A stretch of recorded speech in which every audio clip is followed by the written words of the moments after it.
今天这一段保证让你满脑子问号，因为2只大鹰、1棵葡萄树还有拔毛栽种，向着老鹰弯腰，这是哪门子的迪士尼动画？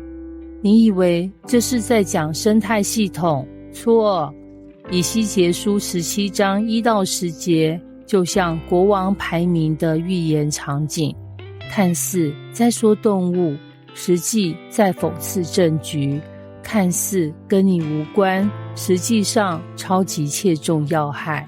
今天就让我们一起拆解这个预言版8点档。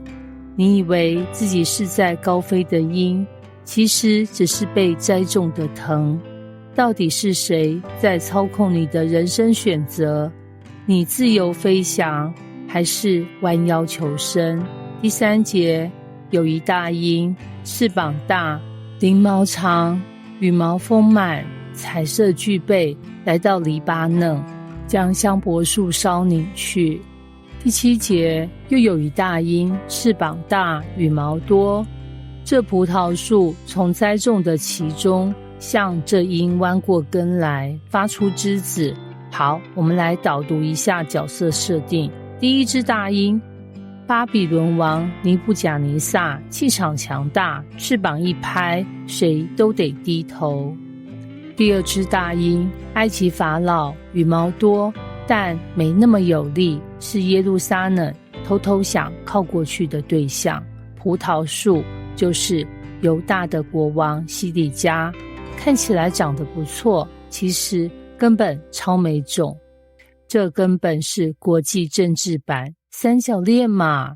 西底家原本是巴比伦扶持的傀儡，结果他转身跑去找埃及当小三，想背叛前男友。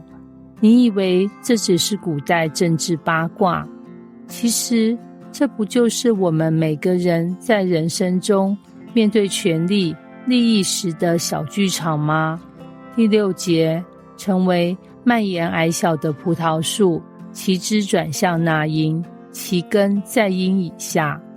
17章9节，主耶和华如此说，这葡萄树岂能发旺呢？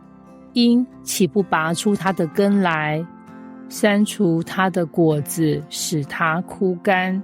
这葡萄树想2头押宝，结果怎样？不但发不起旺，还被连根拔起来。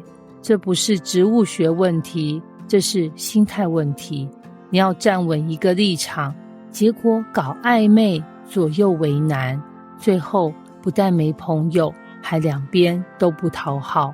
就像你对主管说，我支持公司决策，转头又对同事说，我其实站你这边，结果主管发现你是墙头草，同事也不信你，你就像那棵被风一吹就歪的藤。神在这里透过以西结告诉我们，不诚实忠诚是不会开花的。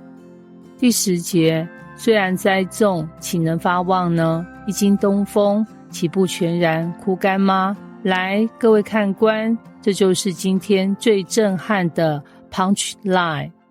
你可能以为自己偷偷换盟友、换策略就能改变命运，但神说，东风吹来，一吹就枯。